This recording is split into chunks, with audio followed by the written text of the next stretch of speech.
Bueno, durante hoy y mañana más de 290.000 jóvenes rinden la prueba de selección universitaria. Queremos profundizar en el tema y hablar también de todo lo que está pasando en materia de educación superior en nuestro país. Está junto a nosotros el rector de la Universidad de Santiago, Juan Manuel Solesti. Muchas gracias por acompañarnos. Muchas gracias, Diana. La jornada bien relevante en el día de hoy, hay hartos temas. Demasiados.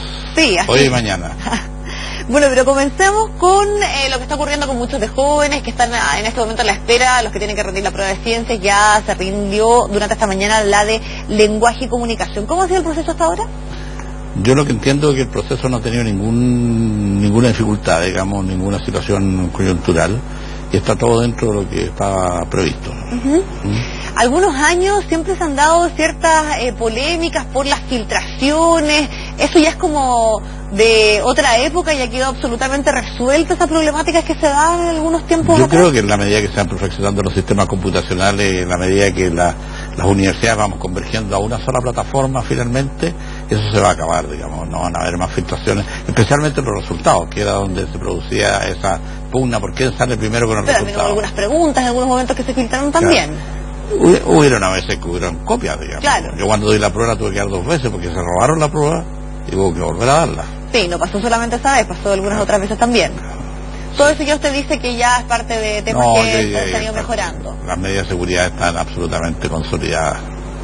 Ahora, siempre cuando se habla de la PSU y en reflexión también en lo que vamos a conversar en un ratito más, se habla que finalmente esta prueba también reproduce las diferencias sociales que podríamos decir existen en nuestro país, porque las personas y los jóvenes que están en colegios que tienen mayor capacidad económica siempre obtienen mejores resultados, mejores puntajes. Hay excepciones, lo sabemos, pero eso más o menos es la regla. Y sobre todo pensemos también en aquellos jóvenes que tienen la posibilidad de acceder a un preuniversitario o que se preparan un año. Por eso muchos cuestionan precisamente a la PSU como tal, como una forma de medir o ser una forma de hacer un corte de quienes deben o no ingresar a la educación superior en nuestro país. Bueno, lamentablemente la prueba PSU, y yo diría que cualquier prueba que se prepare o se diseñe para el país, va a reproducir lo que son las desigualdades de origen.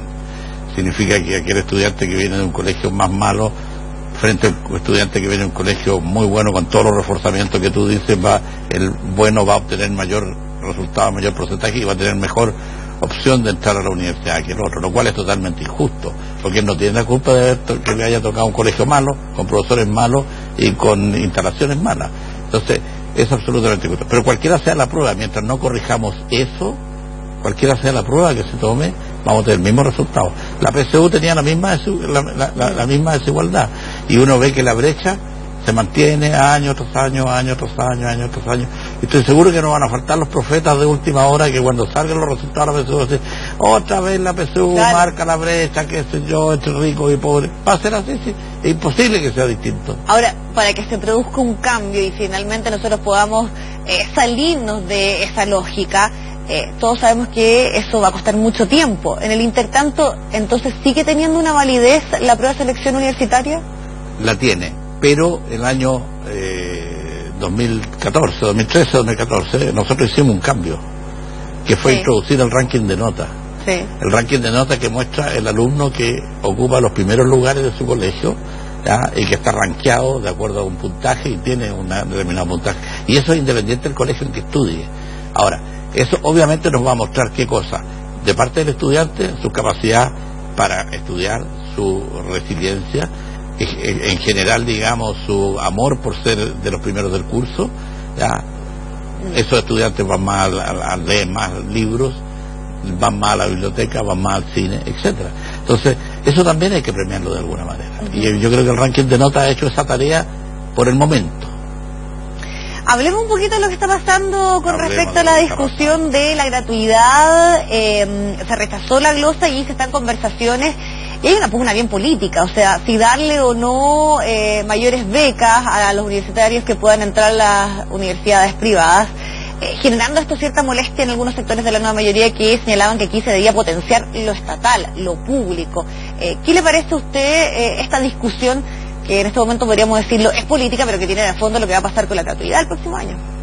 Me parece ridícula, por decirlo, y los que están detrás de eso me parecen ridículos, y lo digo con todas sus palabras. ¿Por qué?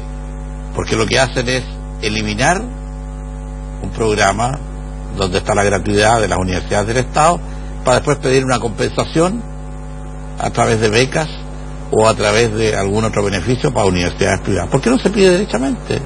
Porque hay que eliminar algo para ejercer la presión, digamos, necesaria para poder efectivamente lograr que se aumenten las becas.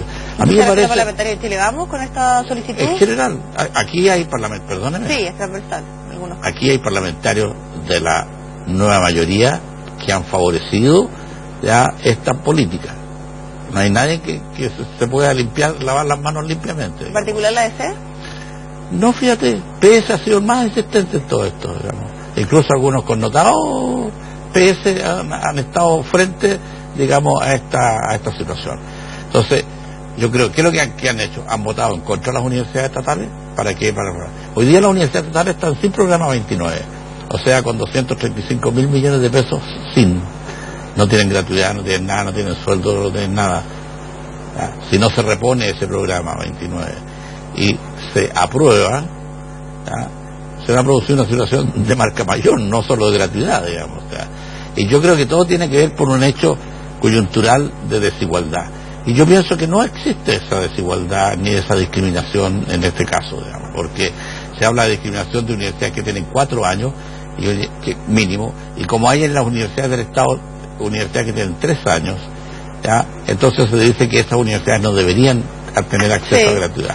Pero el problema es el siguiente, que eso se les dijo el año pasado. El proceso de acreditación tiene un periodo. Hay 2 universidades de ellas que todavía no les toca presentarse a acreditación, por lo tanto no pueden cambiar de acreditación, y las otras 2 están en proceso. Entonces me parece un absurdo, digamos, que le estén exigiendo que en un año en el cual ni siquiera los procesos se cumplen, ellos tengan que cambiar su acreditación. Rector, y en el fondo que exista esta posibilidad de que se entreguen mayores becas y que en eso también se sumen a las universidades privadas, ¿usted cree que produce una merma sí o sí en las universidades estatales? No, ¿Cuánto al tema de recursos? No. Yo creo que si el Estado tiene recursos, no veo por qué no puede entregarle más becas a los estudiantes más vulnerables de las universidades, sea la universidad que sea, siempre que no lucre, siempre que tenga calidad. No veo por qué no puede hacer eso. Ahora, pero claramente también acá hay una discusión respecto al énfasis, a las señales que se dan, y existía un cierto consenso, o por lo menos se entendía así, que lo que aquí se iba a privilegiar era darle prioridad a las universidades estatales. Pero no a través de becas, porque las universidades estatales tenían becas, y tienen becas que son razonablemente aceptables, digamos, pero no así las universidades privadas, el Consejo Rector o los CFT, los IB, que tenían becas de mayor valor. Lo que se buscaba era que las universidades del Estado tuvieran un proceso de reforzamiento, que significa aumentar su matrícula, que hoy día representan el 15%, y que no han crecido más del 3% en este periodo, cuando hay otros que han crecido sobre el 100%, y lo que se quería era que esas universidades pudieran tener un crecimiento mayor de la matrícula, significa inversión en infraestructura, significa laboratorios, entonces eso es lo que se estaría perdiendo en alguna medida versus estas becas. Ahora, pero si es para los estudiantes, a mí me deja tranquilo. Y se habla de la opción de un posible crédito al Banco Mundial para precisamente compensar y responder lo que usted decía en el caso de las universidades estatales. ¿Eso los dejaría conformes? O sea, yo creo que el país necesita fortalecer sus universidades del Estado, como cualquier país del mundo, y si eso se hace a través de un crédito del Banco Mundial, me parece razonable, con toda la exigencia del Banco Mundial. Pero eso no significa que Chile no tenga que comprometerse con sus instituciones, digamos. Uno ve, por ejemplo, estuvo el embajador y el primer ministro de Alemania, de Sajonia, el 90% de los recursos los pone el Estado, y el 95% de las universidades son públicas, o sea, estatales, porque allá no hay diferencia entre lo público y lo estatal, y hay un pequeñito sector que es privado. Países que van 10 veces más adelante que nosotros. Rector, la pregunta que ronda, podríamos decir, en todo este largo proceso y en todo lo complejo que ha sido toda esta tramitación y el tema de la gratuidad, es precisamente eso. ¿Por qué ha sido tan difícil? ¿Por qué muchas veces lo que se presenta por parte del Ejecutivo al parecer no le gusta a nadie? Los rectores no están de acuerdo, los estudiantes no están de acuerdo, están las voces obviamente de algunos sectores que creen que esto solamente va a darle una cierta ventaja a las estatales o públicas. versus lo que ocurre con los jóvenes de las universidades privadas y esta desigualdad que se produciría. Entonces, ¿por qué ha costado tanto?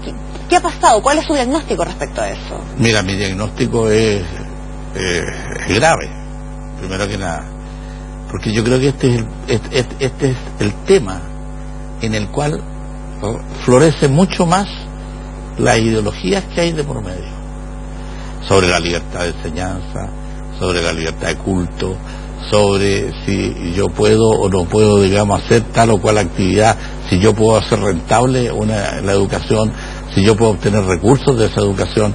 Sí, o sea, ideológicamente está absolutamente comprometida esta discusión, y aquí se juegan muchos aspectos que van a incidir en otros. Yo diría que este es el proyecto más ideologizado que existe en Chile y que va a ser muy difícil de resolver, por lo mismo. ¿Y esta es una de las razones por las cuales usted ve que ha sido tan difícil, o sea, en el fondo porque es muy complejo dejar a todos conforme con una ley en este tema? Bueno, yo creo que además se partió muy mal, ¿verdad? Se parte con un ministro que no era ministro de Educación, ¿verdad? Que era un economista, con chiquillos jóvenes muy buenos intencionados, pero que venían saliendo de la universidad y que no tenían ni idea de lo que era la educación superior, la educación pública en general, ¿verdad? Con muy buenas intenciones, pero de buenas intenciones no se hace un país, y menos una reforma. Está mal diseñada. Entonces al final te llegan aquí a pedir, por favor, señores rectores, ¿por qué ustedes no revisan esto y nos dicen cuáles serían los aspectos que deberíamos? Han pasado 2 años. Entonces, ¿cuáles son los aspectos en los cuales ustedes creen que deberíamos mejorar y todo lo demás? Entonces nosotros lo hacemos. Pero ¿por qué no se partió de otra manera? Yo creo que ahí hubo también ideologismo puro. Claro, porque muchas veces cuando los rectores hablan respecto a esos temas y no tienen noción, no han recibido, podríamos decir, un preproyecto, un borrador, y uno ve que hay una serie de reuniones, la pregunta es, porque usted, claro, se refiere al periodo inicial donde estaba Izaguirre y otras personas que muchas veces se vinculó a Revolución Democrática respecto al tema del rol que tenían dentro del Mineduc, pero ya ha pasado tiempo de eso, o sea, hay otra ministra, hay otra gente al interior y las problemáticas continúan.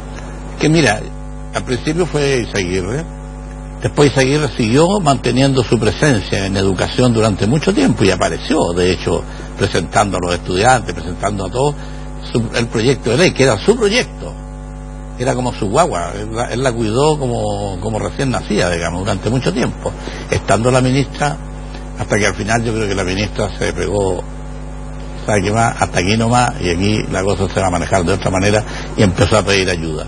Y yo creo que ahí recién se dio cuenta de que efectivamente las voces que habían eran muy disidentes con respecto al proyecto.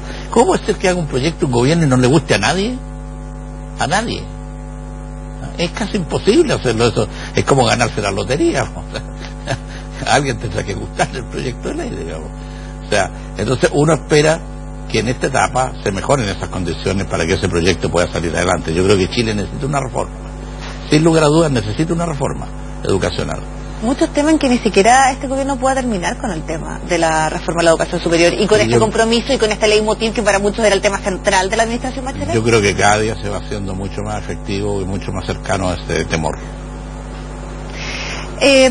Ahora en concreto, ¿qué espera usted de lo que pueda ocurrir hoy en una reunión clave a las 5 de la tarde? Y volvemos un poco a lo que conversábamos en un principio. Al parecer aquí hay molestia en la nueva mayoría porque se estaría transando frente a las peticiones de Chile Vamos. La ministra también señala que finalmente si no están los votos de la nueva mayoría, prácticamente estamos hablando de ingobernabilidad porque no está el apoyo, podríamos decir, del oficialismo para poder sacar adelante este proyecto. ¿Cómo ve usted lo que pueda pasar en la jornada de hoy? Yo lo veo complicado. Yo creo que hoy día el Ejecutivo, ni nosotros, yo no soy el Ejecutivo, digamos, soy de una universidad del Estado, no tenemos la mayoría en el Parlamento, bajo ningún punto de vista. La nueva mayoría no está dando la mayoría porque hay varios parlamentarios que están más bien apoyando a otras universidades, más que las universidades del Estado, por razones regionales, por las razones que usted quiera, digamos.